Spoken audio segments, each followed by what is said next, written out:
All right, let's jump in for today. Oopsie. Here we go. I bought a new connector for HDMI to my laptop, and that seems to have fixed my screen problems. Okay, so today we're going to keep talking about social research, how we do social research.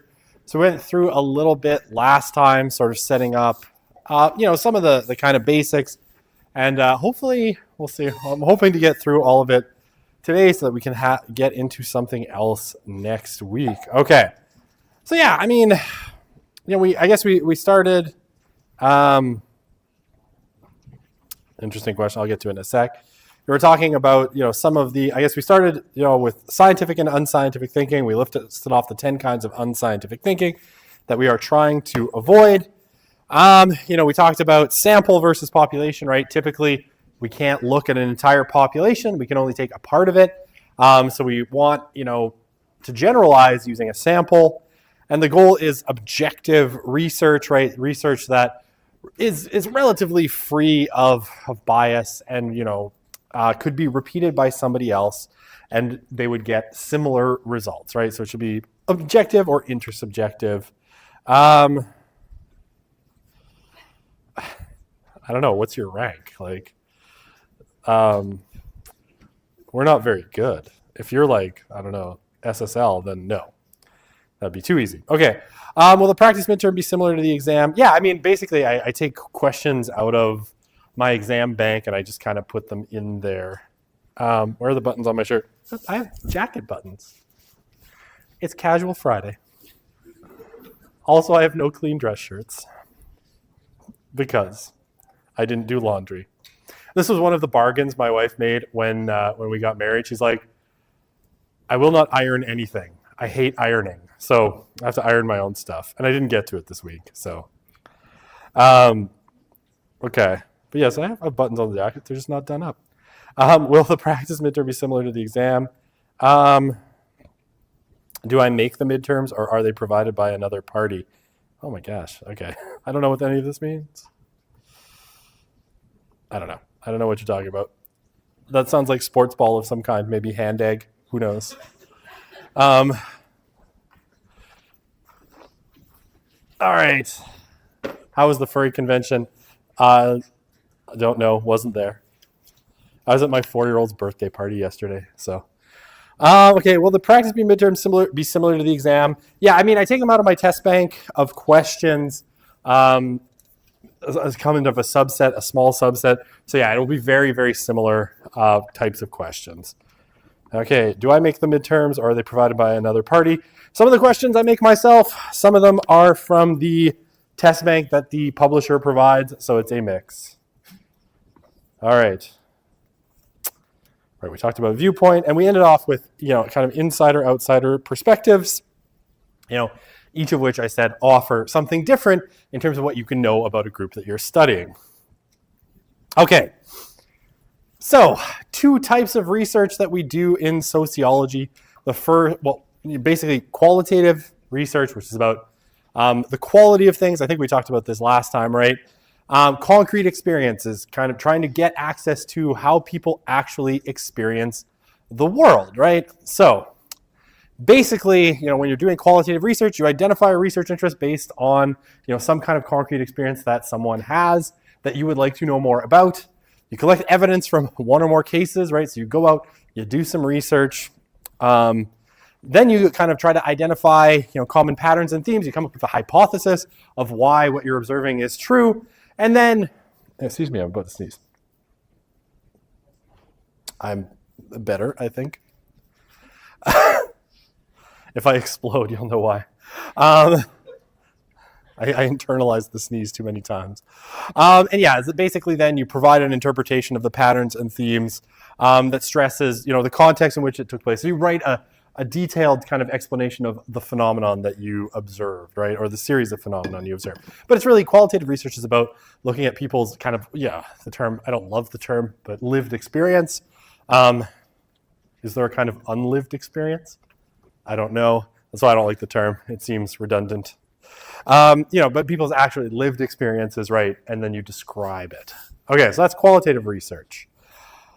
Quantitative research is a little bit different, right? It is all about quantities. But basically taking social phenomena, something out in the world, and turning it into something that you can measure, right? And that you can turn into numbers, right? So this is where, sociology and statistics intersect, right? You're taking things, usually our most common tool is surveys, right? So you're asking a bunch of survey questions to some sample group, and then taking that and doing statistical analysis on it, right? But I guess to do the research, right, you start with a theoretical area of interest, right? Some kind of social phenomenon that you're interested in. You translate the abstract idea into a testable hypothesis. So what do you think? Like, what's your best guess at what's going to happen, or how the phenomenon actually appears in real life? And then you go and you typically collect surveys, right? You collect information, and then you analyze the data, and either you accept or reject the hypothesis based on the data. So here you see, I think, where this intersects with maybe the scientific method a little bit, right? Where it's like, a hypothesis. Gather your data, test the hypothesis, and either, your hypothesis was correct or incorrect at the end of the day. Okay. I have no thoughts on this. What would be a good example of qualitative research? Okay, a good example of qualitative research. So you want to know more about the culture inside of a particular street gang. So you find members of that street gang and you interview them. You ask them a bunch of questions and they tell you kind of their story, how they got involved with the gang, what daily life in the gang is like, these sorts of things. I don't know what you're talking about. Okay. All right, enough. I will destroy the Slido if you continue. It will no longer be acceptable. I will take no questions, and I'll just ramble on for the remainder of the course, or until I decide to put it back. So qualitative research, right? You're trying to get, or you want to know what it is like to be the member of a. Oh, let me think here. Is there an embarrassing or funny one that I could think of? Let's say you want to know what it's like to be a furry, right? Why not? You want to know what it's like to be a furry. So you dial up Ye Old Furry League, and you ask to interview a bunch of their members, and you sit down with the furries, and you're like, hey, why did you become a furry? Why a cat? What is it like? What's your interaction with other members of the furry community? Is it as freaky as it seems from the outside? Okay. No, you wouldn't ask that, obviously. I'm being insensitive. I'm sorry. Let your furry flag fly. That would be kind of qualitative research, right? You're like trying to get an in-depth kind of understanding of people's actual experiences at the end of the day. So hopefully that answers that question. Okay. Ethical considerations. In my intro to social methods class, we just spent through 2 classes talking about research ethics. Super fun. You'll get the abridged version. Okay. There's a couple of ethical considerations we need to think about when we're doing sociological research, or any social research, really. So psychology, political science, any of these things, they all involve research ethics in some way, shape, or form. And I mean, these are all basically established by research ethics boards.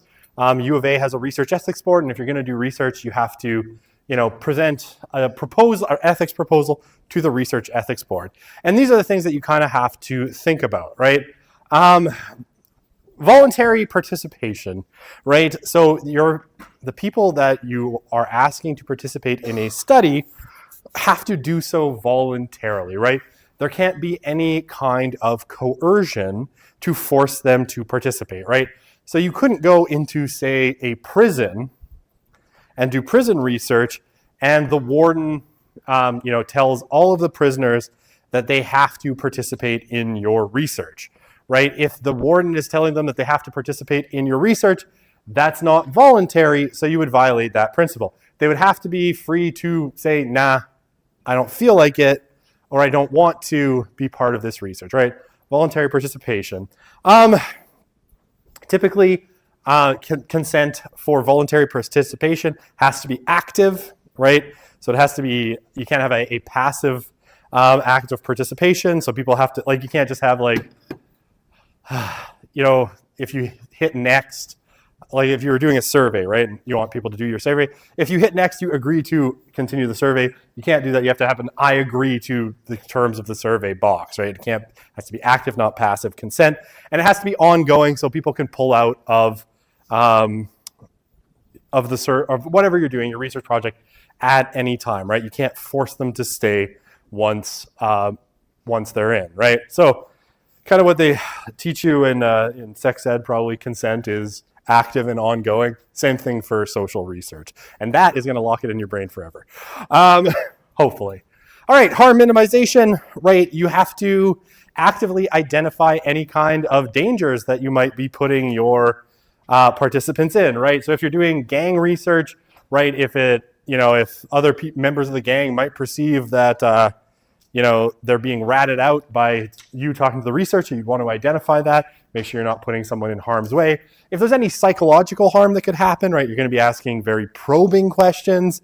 I don't know, maybe you're interested in the effects of child sexual abuse on later partner selection, right? You would have to say, some of the questions might be distressing. So just, be aware of that. You always have to minimize harm and advise people of harms that might happen, risks that they might be taking in participating. And those two together are what we call informed consent, right? So in order to allow people to participate in your study, the Research Ethics Board is going to want to say that you have informed consent. Other ethical considerations, even though they chose to participate in whatever you're doing, people have a right to privacy. So any details that you reveal that might identify them, they should have a choice about whether you're identifying them or not. Sometimes they can pick pseudonyms, pick how they want to be identified, right? Do they want to be identified as, a suburban mom from Sherwood Park who dresses as a cat at the furry convention, or a skunk, or whatever? I don't know. Or should you use their name, right? Or do they want a pseudonym, like her name's actually Sheila, but she'd rather be called, Wanda or something like that, right? Who knows? Now we're only in silly examples, right? And typically, right, if you're going to identify, someone in such a way that the location would allow people to figure out who it was, right? You're at the Edmonton Correctional Facility, and you're saying, well, I interviewed, this person, and I don't name them, but I tell you enough about them that someone could reasonably figure it out. You have to take that into account and try to assure their privacy so that they won't see negative social consequences from participation. And then the last one is authenticity. And this is this is more typical, I think, of, I guess there's two kinds of ways that this plays out in social research. One is sometimes you have what's called deception research, right? You see this more commonly in psychology, where because you're worried that if you tell them what you're trying to study, they might start to play act, right? We call it reactivity, but they might try to give you what you want, right? So I don't know, if you are doing a lab experiment where you want to see how people how able people are to do math problems when you're blasting Metallica in the background. If you tell people, yeah, we're going to blast some Metallica to see how well you solve math problems, they might tank the math problems because they think that's what you want. It's like, oh, clearly they want to see that people can't do math problems when Metallica is blasting, so I'll just do a really terrible job and that'll prove their point. Sometimes people do this kind of subconsciously, right? Like, yeah, I don't have my other Starbucks mug, or I would have just spilled like tea all over myself. So authenticity, right? So sometimes there's deception research. Typically in deception research, especially in lab-based settings, you have to, at the end, tell people what you were actually looking for. It's called debriefing, and then allow them to withdraw their data if they so choose. In other kinds of settings, something that's called ethnography, right, where you would be observing people kind of in their natural social environment. Something like, you don your own furry costume and off you go to the furry convention to live amongst the furries. Why do I keep using that example? I don't know, because it's easy and kind of funny. So you go off and you live amongst the furries, right? Then typically you don't have to tell people who you were, but it's also considered a form of deception research. And if you really get into it and say you started interviewing someone in a very private setting, like instead of just being at the furry convention, suddenly the two of you go to dinner and you're having a really in-depth conversation, then you would have to reveal that you're a researcher. You can't just pretend that you're just a regular old furry and publish all the details of their life without telling them, right? So at certain points, deception and covert action can be allowed, but typically you have to be upfront about what you're doing and why. You can't deceive people, except in very specialized cases. Okay, furries are people too. I know this. Fuzzy people. Or people in fuzzy costumes. Does the right to privacy mean we have to use non-disclosure agreements for participants? No, it just means that from what you reveal to people, like people tell you something, say in an interview, you have to abide by people's wishes as to how they want you to report, right? So, you basically, like if they're okay being identified by name and occupation, you can do that. If they only want their occupation, you can just identify them as a manager at Staples. If they want you to give them a code number, right? They can be, research subject 24601. There's a deep reference in there somewhere. That kind of thing, right? But you have to abide by their wishes in terms of their right to privacy. We want privacy. Like Meghan Markle and Prince Harry, they want privacy. Sorry, a South Park joke. Okay. Would doing something like research about something like income have informed consent waived because they granted it by paying taxes? Well, I mean, you're unlikely to get their tax information because Revenue Canada is not going to give you that. But I mean, typically you would tell them, like if you're doing a survey and you're asking questions about income, part of getting them into the survey would be an informed consent kind of letter, right? So, yes, I think that answered that question. So qualitative research is making sense of people's, people's personal lives rather than measurement, right? Things that happened, concrete experiences. Habs trivia, what year did they win their 24th cup and who was the captain? Okay, so this is clearly 1993, and I know this because I remember because I was actually alive, whereas most of you weren't. And I actually remember them winning the cup. And I think it was Guy Carbonneau, if I recall, but honestly, I can't remember. But pretty sure it was Guy Carbonneau. Okay, enough sports ball trivia, or sports disc trivia. Okay, is debriefing also a required part of sociological experiments? It depends, right? Only if you were doing some kind of covert research or deception research. We almost never see it. So it's much more typical of psychology, the fake disciplines. I mean, what? So psychology is not fake. It's just bogus. What? Sorry. My boss is hilarious. My boss is a really high level, probably one of the top 10 criminologists in the world. And she's really funny because she found out that the Department of Psychology has their own library. And she's like, why do they have a library? Psychologists don't read books. Like, she's German, so she has a very flat affect, and so she delivers it in a very flat way. And I can't, still to this day, tell if she was joking. Could coercion also be less direct, like threatening a participant? And is it difficult to determine if someone's threatened to participate? Well, I mean, yes, you shouldn't threaten participants. And obviously, I mean, if anyone was coerced, right? Yeah, they're threatened like, hey, if you don't, if you're doing prison research, if you don't participate in this person's research, you're going to spend a few days in the hole. If you found out about it, you'd have to immediately stop your research. But coercion can even be other things, right? That's an interesting question. Like, let's say that you're giving a financial incentive to participate, right? And let's say you're dealing with the unhoused population, right? And you're giving a $100 gift card, like a Visa gift card to participate. That could actually be seen by a research ethics board as coercive, right? Because for someone who is unhoused, that is so much money potentially that it would be really hard for them to say no. So there's been lots of debates, and I know people who've done research with unhoused people, and they're doing these kind of inducements, and it was like, $25, the Research Ethics Board thought was too much because they're like, that might be too strong an inducement, so they had to lower it to like 15 in order to get Research Ethics Board approval. So coercion can be like, you're giving them, you're threatening them, or it could be you're giving them something they really, really want. One time, sorry, this is just a random story. There were researchers out in Ontario, and as part of their research grant, and I know this sounds stupid, but it's true, they bought 3 70-inch TVs, and they gave it, and what they were going to do, they used research funds for this. It's amazing. I love it. I want to live in this world. I think Paw Patrol would look much better on a 70-inch TV. I have a 4-year-old. That's all we get to watch. Oh, Marshall. All right. And basically, they did a lottery, right? So they did a lottery where basically it was like, okay, if you participate, you're entered into a draw to win one of these 3 70-inch TVs. And they weren't like cheap Walmart ones, like on brand. They were like Samsungs or something. And the Research Ethics Board said, no, that's too coercive, right? Because people might really, really fall all over themselves for a TV that's that nice. So you're going to have to come up with something else. No lotteries are allowed.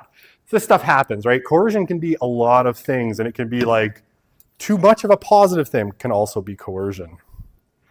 Later in your sociology degrees, do you have to do actual research or a research assignment? Usually when you get up to an honors level, like if you go do a sociology honors degree, then yeah, part of it is you do a course, and the course assignment is doing some kind of research. Now, most people do statistical research just because it's easy. You just take existing statistics and do your research there. But yeah, there is a chance to do actual research if you want to go that way. Paw Patrol, Paw Patrol. Okay. Is deception in an experiment unethical? Now, with an experiment, you tell someone a pill is supposed to do something when it really isn't. So that depends on, you have to have a good justification for deceiving people. Like in the case of a placebo, you want to see if the effect is entirely psychological. Now, that's not a social phenomenon. It's a biomedical characteristic. Right, so that wouldn't be kind of social research that you do, but only if so it's what's called a reactive effect, right?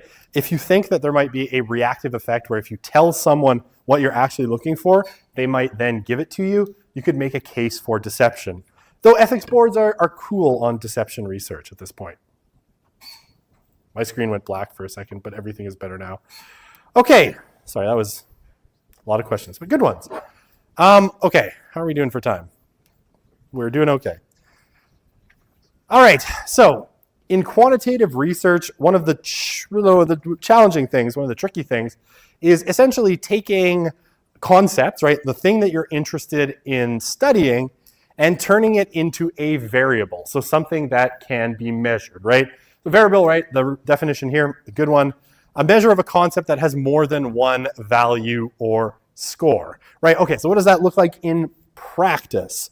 Right, so let's say that you wanted to test a social concept like religiosity. How religious is a person, right? You would want to ask you would want to turn it into some kind of question that you could ask people that has several different values. So you might ask a question like, how important is religion in your life? Which the values would be something like very important, somewhat important, neither important nor unimportant, somewhat unimportant, or very unimportant, right? So you have 5 different values there that you could basically measure, right? So you've turned a concept, religiosity, into a variable which you can then measure, right? And you could do that for any number of things, right? You could look at it as, you could measure social media addiction, right? How often do you visit Instagram in a day?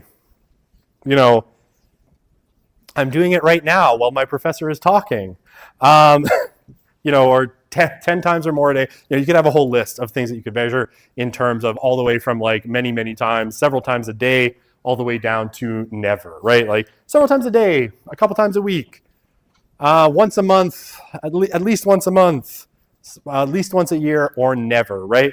So that would be kind of different ways of measuring things, right? But basically anything that you can think of, a concept you operationalize it by turning it into something you can measure. And a hypothesis, right, is the testable form of a proposition, right? So you make a claim about something, right?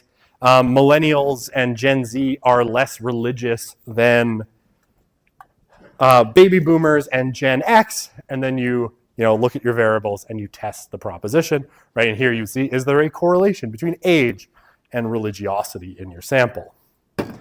Okay. So, how are you? I will go back half a sec. Can research which would otherwise be unethical be conducted through case studies with willing individuals? For example, harsh treatment of prisoners. Oops. Where did my Slido go? I must have cleared that. No, you can't. I mean, you can't do unethical research. I know unethical research has been done in the past, even with willing participants. People who seemingly say that they're willing. You can't put your subjects in a place of harm, right? Even if they agree. Research ethics would never approve it. So yeah, there's been too many cases where people put people in troubling situations. Even with consent, that this kind of thing has been ruled out of bounds. Okay, so one type of social research that we don't see as much anymore, and sociologists tend not to do, because we're interested in what are people like in the real social world, not in artificial situations, are experiments, right? Experiments are much more typical of psychology, right, where they are interested in particular psychological effects and other Freudian mumbo jumbo. But an experiment, right? Basically a carefully controlled artificial situation where you want to isolate a hypothesized cause and precisely measure its effect, right? And there's lots of examples of this, and like I said, they still do them in psychology. I think if you take like Psych 107, you can earn an extra 2% of your course grade if you subject yourself to some grad student's random experiment. I know when I took Psych 107, when I took Psych 107 back in too many years ago, I don't want to tell how long ago it was. I subjected myself to some grad student's random experiment. I had to wander through the halls of the biosci building until I found it by chance, or I was led there by the biosci ghost. I can't remember which. But yeah, I mean, so experiments, right? Typically pretty controlled circumstances. Sometimes you have what are called field experiments, where you might try to set up an experimental situation out in the real world. Like some of the famous examples of these would be like the subway violinist experiment that they did in New York, right, where they took a concert violinist from the New York Philharmonic, and they tried different cases. In one case, they had him play the violin in the subway station dressed in a tuxedo, and they watched how people reacted. In the other case, they dressed him as a homeless person, right, and had him play the violin in the subway station and watched how people reacted to him as well. That's a very famous kind of field experiment, trying to gauge how people react to the way people are clothed, right? Other ones where they put piano keys on the stairs of a subway station or something like that to see how people react when they step on a key and it makes a musical note, right? You're out in the field, but you control the kind of experimental bounds. Those are field experiments. So typically we split them into lab experiments where you have people in a very controlled situation, and field experiments where you're more out in the world. Okay, key thing for experiments is randomization, right? So that typically the way experiments work is you put people in either the experimental group or a control group. So in the experimental group, you expose them to the stimuli that you're wanting to see what the effect is. And in the control group, you don't. And you basically see, so if you want to see how people react to heavy metal music on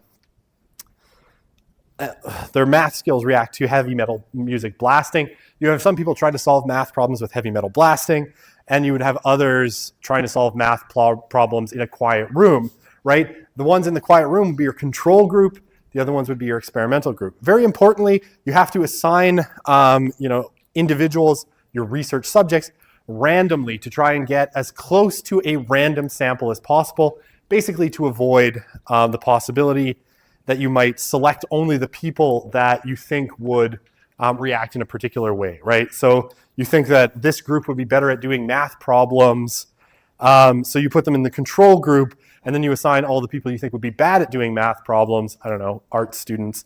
Sorry, I kid. You assign all the engineers to the control group because they're good at math already, and you assign all the art students to the experimental group, and they do lousy on math tests because if they could do math, they'd probably be engineers too. I'm kidding. Maybe not. Who knows? And then you get the results you wanted, right? Randomization means you put X number of art students and engineers into both groups, and you do so randomly to make sure you're not skewing your experiment.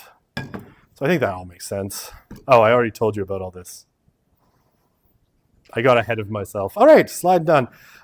Yeah, sorry. The independent, I'll just note, independent variable, right? The presumed cause in a cause and effect relationship. So the heavy metal music in my terrible example I keep coming back to, right? That would be the independent variable. What you think is causing people to do bad on the math test is heavy metal music. That'd be your independent variable. And your dependent variable, what you think is the effect, math score in this case, right? Okay.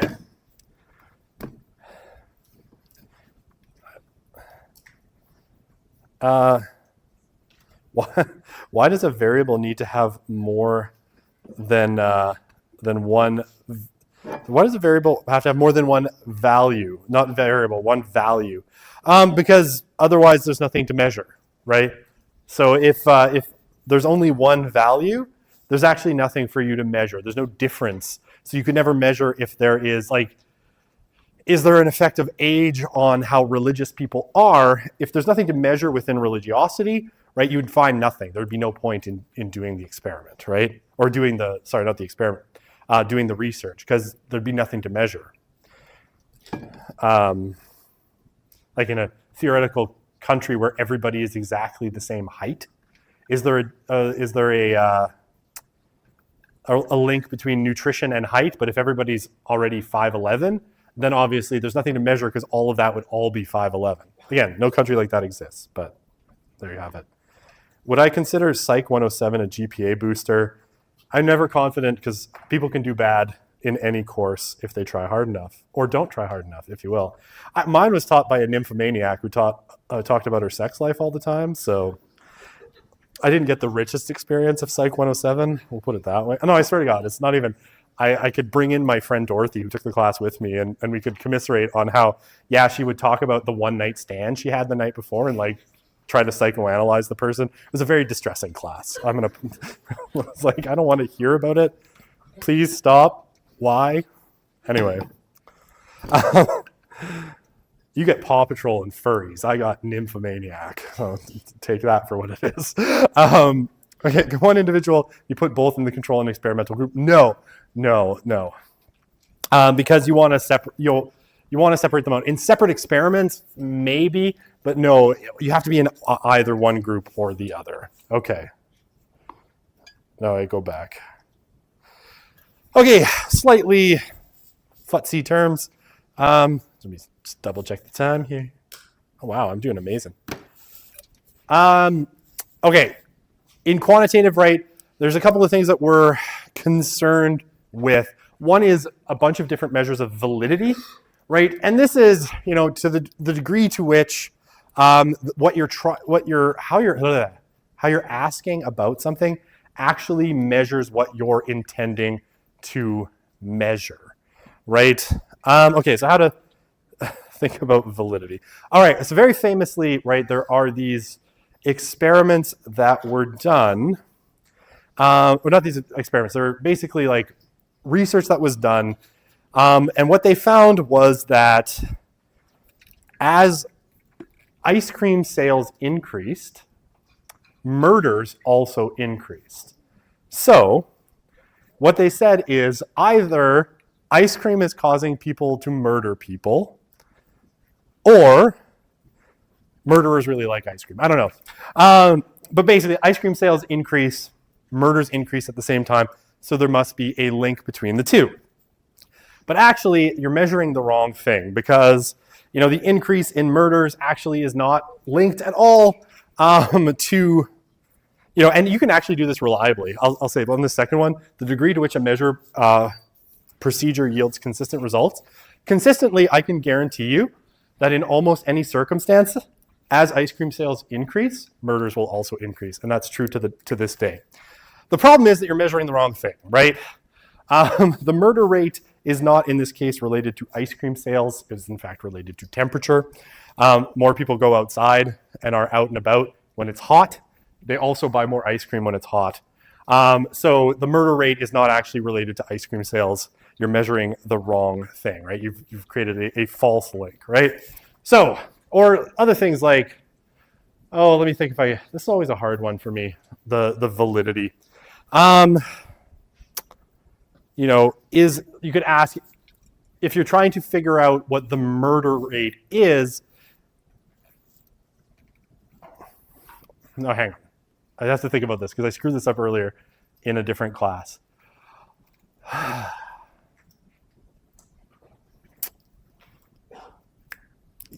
The example that I had from the textbook in the other class was, if you want to find out the murder rate, is the best way to do it by looking at official police statistics talking about murder. And there's some argument to be made that, just the official police statistic on murders might actually not be the best way to measure murders because there's a whole bunch of other categories where the police don't report things as murder, where we could be pretty sure that someone was killed, right? For instance, like vehicular deaths, where someone was drunk driving, right? Those technically might be considered murder, but wouldn't be included in police statistics. Those would be, vehicular deaths, right? So you could think about, like, by taking the police statistic of just people who were killed by, violence, first or second degree murder, would that include all murders in a society? You might have, relative reliability in taking official statistics, but you might not be encapsulating all of the murders in a society, right? So that's a question of validity. Okay, hopefully I didn't gum that up too bad. We'll see. Do I enjoy Gena, the crocodile, and Cheburashka? Ну, конечно. Конечно. Мне нравится Cheburashka. Okay. So it's validity, accuracy, and reliability, precision. Yeah, more or less, right? Like, reliability is more, are you going to get consistent results, right? If you take the same procedure somewhere else, are you going to get similar results? Like, are you measuring things correctly? And typically you can think of it like a cluster. Are you getting, like, if you get things all over a scatter plot of results, you're probably not very reliable. If everything is kind of bunched together, you probably have pretty good reliability. And validity is, are you measuring the right thing? Okay. I think 1 of 3. Oh, God. Oh, no. Sorry, I thought that was message 1 of 3. One third of accidents are caused by drunk drivers. Means 2/3 of accidents are caused by sober drivers. Driving while sober is more dangerous. Okay, good to know. Correlation is not causation. Always true. Do we need to remember all these terms related to quantitative approaches for the midterm? They're on the slides. I test on what I talk about in class. So if I talked about it, it can be on the exam. Okay. All right. So, survey research. As I think I said already, survey research is, I'm doing okay for time. I got 10 minutes, right? I know people are leaving already, so I can never quite tell. Survey research is the most commonly used tool that we use in sociology, right? Almost all, well, not almost all, a lot of our information comes from surveys. And basically surveys, you've probably done them. If not, you'll do them soon. You ask people questions about their knowledge, attitudes, behaviors, either face-to-face, that's relatively rare now. Telephone interviews used to be the number one way, but increasingly people don't answer the phone because they have call display. In paper and pencil format, right? We used to mail surveys to people. We don't really do that anymore because it's not especially cost effective. And again, people don't do them. More commonly now, online, right? Online surveys are the most common form, and most academic research is shifting to online surveys. And typically you've got two types of questions. Open, close-ended, right? Where basically you give the person a list of possible answers, right? How important is religion in your life? Very important to not important at all. And then open-ended questions where it's like, what do you think about President Biden? and you give them like a little comm box, and they can fill it out, right? You probably get a lot of "Let's Go Brandon" in there, but neither here nor there, or something like that. Like, what's your opinion about Justin Trudeau, or is there anything else you would like to tell us about your thoughts, right? Open-ended questions, where typically they either tell you verbally or type in or write in a box. Okay. Sample size and statistical significance, right? Basically, you want statistically significant results, right? Basically, you want to know that your results are a big enough kind of change or a big enough measurement that realistically you can say that it's statistically significant, right? It's more than a very, very small change, right? And basically, what your goal is as a researcher is always to get a representative sample of the population, right? So you want to get your sample to look similar to the population that you're trying to sample, right? So if you're sampling Canadians, you want the same kind of age distribution as Canada has. You want the same kind of racial and ethnic distribution, same kind of religious distribution as Canadians have in general. And so, once you have a representative sample and you have a big enough sample set, and you see changes in the data, or you see something measurable in the data, you can typically say that your results are statistically significant. Anyway, I was going to tell you about Pearson's R, but I'll let Sonia do that in SOS 210 if you go that way. As your sample size grows, the likelihood of statistical significance and reliability of the sample grows as well. And I mean, it depends on depending on the size of your population. The bigger the sample is, the more likely it is that your sample is representative. So, I mean, a pretty typical sample size, say for Canada, if you wanted to get a representative sample of Canadians, is somewhere between 1,500 and 3,000 people. If you get that and it roughly matches demographics, you can typically say that you have a relatively random and relatively random and statistically significant and representative sample, right? Anything above 3,000 and you stop seeing any further gains to reliability, which if you've ever looked at a poll, right, it says like the confidence interval, like within like 1 to 2%, right, or margin of error is 1 to 2%. The bigger your sample, the smaller that margin is going to get, up to a point. After about 3,000, it stays at about 1%. Okay.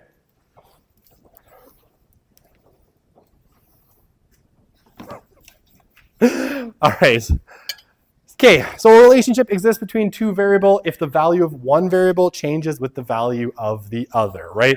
So that is a relationship. And the strength of that relationship is determined by the degree of the change. This is most commonly measured with a measure called Pearson's R.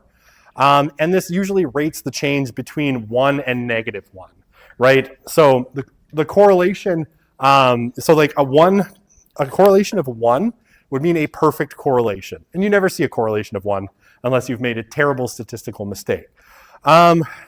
I'll leave that to SOS 210, which is statistics. And basically, a perfect correlation, like a correlation of 1, means that, that's a bad example, but I'll use it anyway. As people are older, right, let's say the older you get, the more religious you get. So that the oldest person in your sample would be the most religious person in your sample, like perfectly religious in every measure that you used. That would be a perfect correlation. Again, you never get that. Any perfect negative correlation, right? There is no relationship between your variables, is -1, right? Again, this is using a measure called Pearson's R, and that's not important, so why did I even tell you? But yeah, we generally measure the strength of a relationship between -1 and 1. So, I mean, you might see, if you're reading something like Jean Twenge's book, iGen, that social media and screen time has a 0.6 correlation to chances of being unhappy in teenagers, right? That would mean, in about 60% of cases, there's a correlation between it, right? It's getting closer to that perfect correlation. So it's about 0.6. And that would be considered a very strong correlation.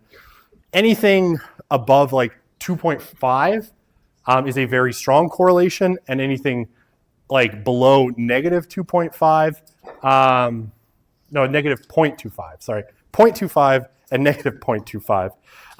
Negative 0.25 would be considered a very strong negative correlation. Okay, hopefully that made sense. I can't do these in the remaining time. There's too much on this slide. I know it doesn't look like it. Let's leave it there. We'll finish these on Monday. I'd hope to get through. I'll answer these next time.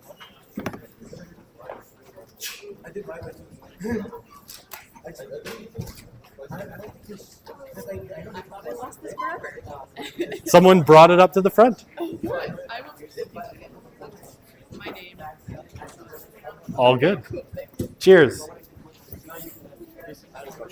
Yes. I wrote those two about the psych validity and the psych reliability. Is that the same thing? It's a little bit different. I turn my mic off because not everybody needs to hear my echoey voice. It's a little different because they're interested in slightly different measures. It's essentially similar, Okay. but yeah, in psychology, let me see what you wrote. Validity, how accurately a conclusion experiment can be compared to society. You're more worried in validity as, how accurate your measurement is, right? Like, yeah, if you're measuring the concept correctly, right? So sometimes you can think you're measuring a concept, but you're actually measuring something else, right? You accidentally end up measuring the wrong thing, right? Or like you're not including everything that should be included, so you're missing a whole bunch of cases, and that's validity in Then what's sociology. reliability? Like, are you going to get like if you use the same procedure, are you going to get relatively That's what it consistent decides. So results? it's Yeah, Okay, just the same thing. yeah. Okay. So And I was confused on that relationship. What's the spectrum for that? You said like a 2.5 is. I'm sorry, so like basically your correlation is between -1 and +1. So -1 is there's no correlation, Yeah, that's what it which is. never happens, and +1 is perfect correlation, which again never happens. Yeah. And then it's like anything above 0.25 is considered a 0.25, strong okay. correlation. I think I said 2.5, but I meant Yeah, that's why I was 0.25 confused. because then I automatically multiply it by 10 and to get my actual, anyway. Okay, then it's the same. Yeah. Okay. All right. Just a quick comment that it was very impressive when you said a few phrases in Russian. It's very unexpected. Oh, спасибо. Спасибо. How do you know Russian? I studied it for a few years Oh, in wow. my undergrad, Wow. and I lived in St. Petersburg for about 6 months. Wow, that's impressive actually. Yeah. Well, thank you. I was sitting there like, wow. Well, I'm glad I didn't say it completely incorrectly. No. No, I missed the moment when you started talking about it, and when I heard it, I was like, what? Unexpected, Am right? I in my mindset? You translate it automatically. Yeah. Okay. Thank All right. you. Have a great day. Have a great weekend. You too, thank you.